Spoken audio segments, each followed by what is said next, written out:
Hello students, welcome to my class. आज के class में हम लोग चैप्टर नंबर 26 को ही आगे पढ़ेंगे, जिसमें आज हम पढ़ने जा रहे हैं सामाजिक परिवर्तन में जन संचार की भूमिका या role of mass media in social change.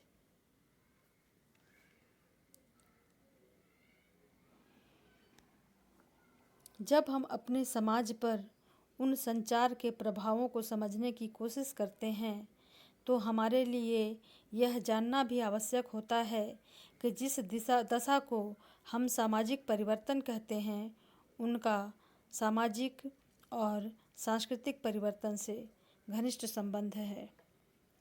समाज शास्त्र के एक विद्यार्थी के रूप में हम समाज और संस्कृति दोनों का ही अध्ययन करते हैं। यह पहले ही स्पष्ट किया जा चुका है कि सामाजिक परिवर्तन का तात्पर्य सामाजिक संबंधों और समाज के ढांचों में होने वाले परिवर्तन के सभी प्रकारों से होता है।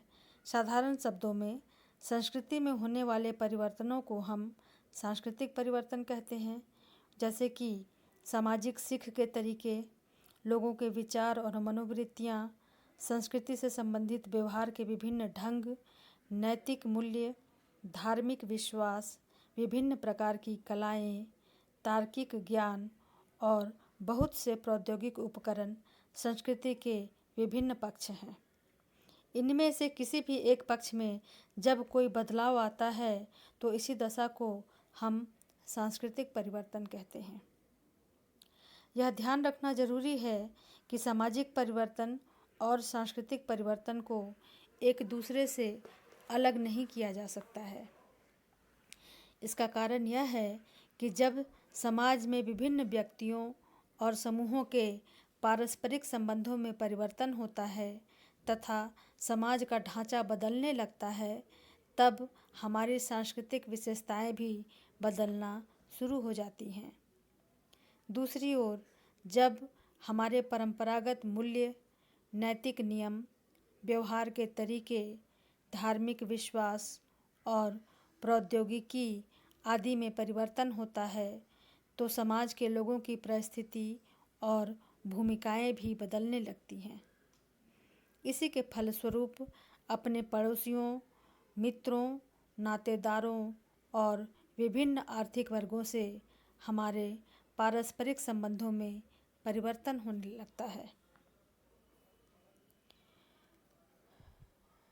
वर्तमान समाज आकार में इतने बड़े और जटिल हैं कि सभी लोगों से प्रत्यक्ष संपर्क करके उनके जीवन में परिवर्तन नहीं लाया जा सकता। इस दशा में जन संचार के विभिन्न साधन ही सभी लोगों के विचारों, मनोवृत्तियों और व्यवहार करने के तरीकों में परिवर्तन लाकर एक नए समाज का निर्माण करने में योगदान करते हैं।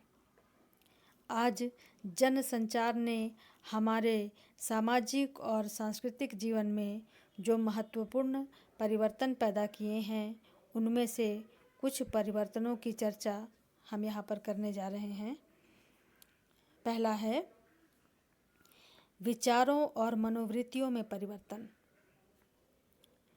प्रत्येक समाज और संस्कृति के विकास के लिए यह जरूरी होता है कि समय की मांग के अनुसार लोगों के विचारों, दृष्टिकोण और मनोवृत्तियों में परिवर्तन होता रहे।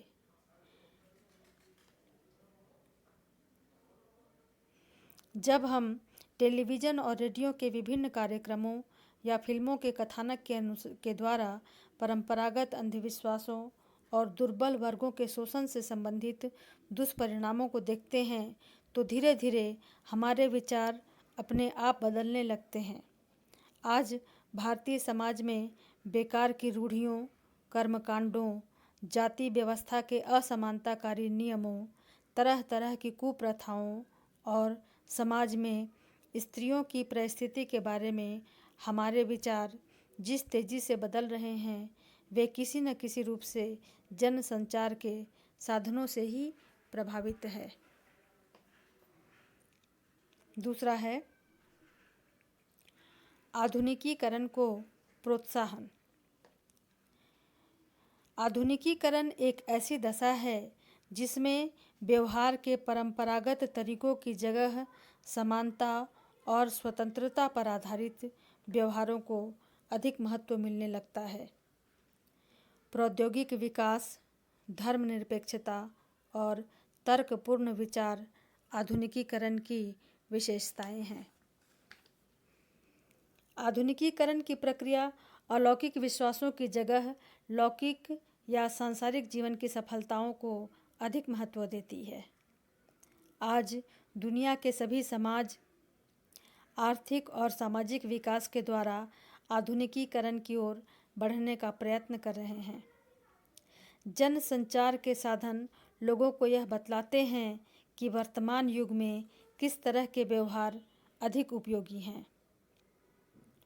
बच्चे अपने जीवन के आरंभ से ही जब बड़े बड़े अभिनेताओं, खिलाड़ियों और कलाकारों को कुछ विशेष ढंग से व्यवहार करते हुए देखते हैं तो वे उनके व्यवहारों से संबंधित मूल्यों और मनोवृत्तियों को जल्दी ही ग्रहण कर लेते हैं। तीसरा है सामाजिक समानता में वृद्धि। भारतीय समाज का विकास तभी संभव है जब यहाँ सभी तरह के सामाजिक, धार्मिक और आर्थिक विभेदों को कम से कम किया जा सके। समाचार पत्र और पत्रिकाओं के लेख एक ऐसी तर्क बुद्धि विकसित करते हैं जिसमें मानवतावाद का अधिक महत्व होता है। विभिन्न वर्गों के उत्पीड़न को देखकर हम यह स्वयं समझने लगते हैं कि हमें अपने व्यवहारों में किस तरह का परिवर्तन लाना चाहिए। उत्पादकों और मजदूरों के बीच सहयोग बढ़ाने में भी जनसंचार के साधन उपयोगी भूमिका निभाते हैं। इसके बाद अगला पॉइंट है समाज सुधार में योगदान। किसी समाज में जब तरह तरह की सामाजिक समस्याएं बढ़ने लगती हैं तो उन्हें दूर करने के लिए जनसंचार एक उपयोगी भूमिका निभाते हैं।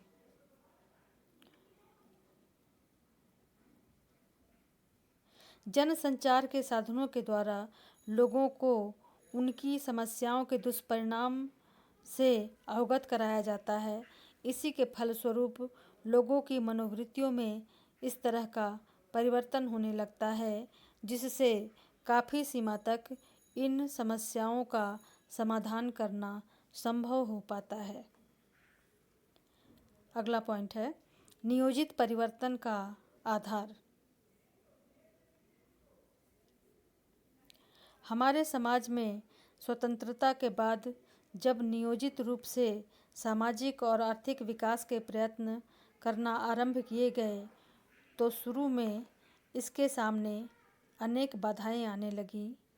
अशिक्षा और परंपरागत जीवन के कारण सामान्य लोग किसी भी परिवर्तन को संदेह की निगाह से देखते हैं। इस दशा में जनसाधारण के साधन ही व्यवहार के नए ढंगों की उपयोगिता को स्पष्ट करके विकास कार्यक्रमों में लोगों की सहभागिता को बढ़ाने में मदद करते हैं। भारत में परिवार नियोजन कार्यक्रम और सामाजिक कानूनों को भी जनसंचार के द्वारा ही अधिक प्रभावपूर्ण बनाना संभव हो सका।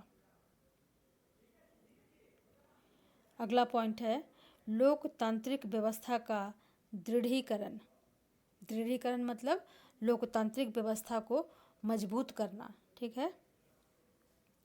लोकतांत्रिक व्यवस्था को मजबूत बनाने में जनसंचार के साधन बहुत उपयोगी होते हैं। इन साधनों के द्वारा विभिन्न राजनीतिक दलों के व्यवहारों को में इस तरह परिवर्तन लाया जाता है जिससे वे सामाजिक और आर्थिक व्यवस्था के प्रति अधिक जागरूक रह सकें। जनसंचार के साधन विभिन्न राजनीतिक दलों के दोषों को जनता के सामने लाकर उनके व्यवहारों पर नियंत्रण रखते हैं। साथ ही सरकार को जनता से किए गए वादों की याद भी दिलाते रहते हैं। संचार के द्वारा समय समय पर विभिन्न राजनीतिक दलों की लोकप्रियता में होने वाली वृद्धि अथवा कमी को भी स्पष्ट किया जा सकता है। इससे सरकार और विपक्षी दलों के बीच शक्ति का संतुलन बना रहता है। एक लोकतांत्रिक समाज में सामाजिक और सांस्कृतिक परिवर्तन लाने के लिए यह सभी दशाएं बहुत महत्वपूर्ण होती हैं। इसी कारण मीडिया को लोकतंत्र का पहरेदार भी कहा जाता है। लोकतंत्र का पहरेदार अर्थात वॉच डॉग ऑफ डेमोक्रेसी। अगला पॉइंट है विश्व समुदाय का विकास। कुछ समय पहले तक भारतीय समाज में अधिकांश लोगों के संबंध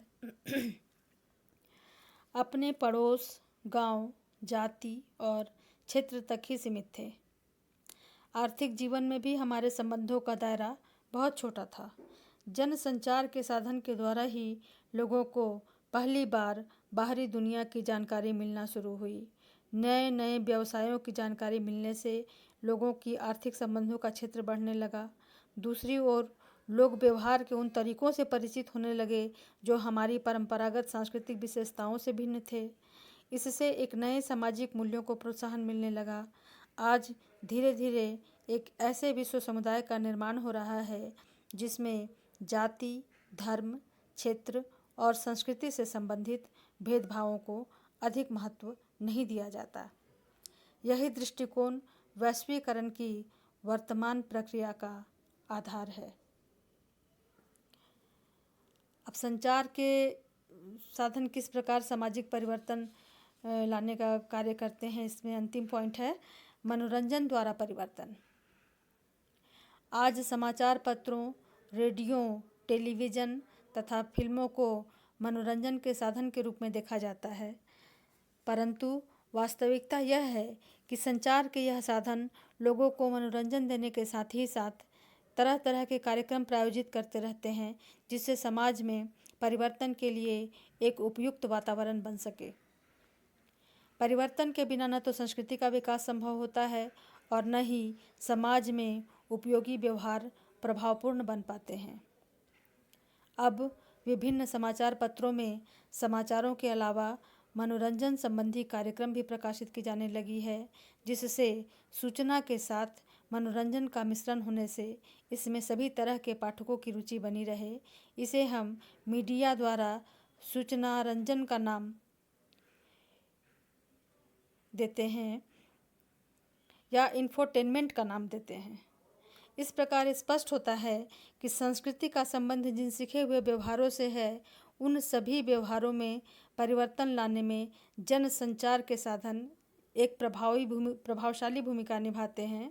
जनसंचार के साधनों द्वारा लाया जाने वाला परिवर्तन नियोजित प्रकृति का होता है।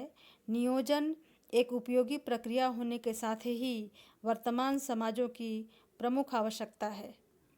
यही कारण है कि सभी सरकारें जनसंचार के साधनों को व्यवस्थित रूप देकर इन्हें प्रभावपूर्ण बनाने की कोशिश करती है।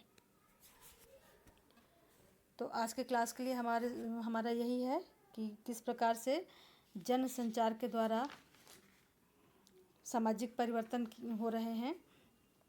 अगले क्लास में हम पढ़ेंगे जनसंचार के दुष्प्रभाव या जनसंचार के द्वारा किस किस तरह की हानियाँ हमारे समाज में हो रही हैं, इसके बारे में हम चर्चा करेंगे। धन्यवाद।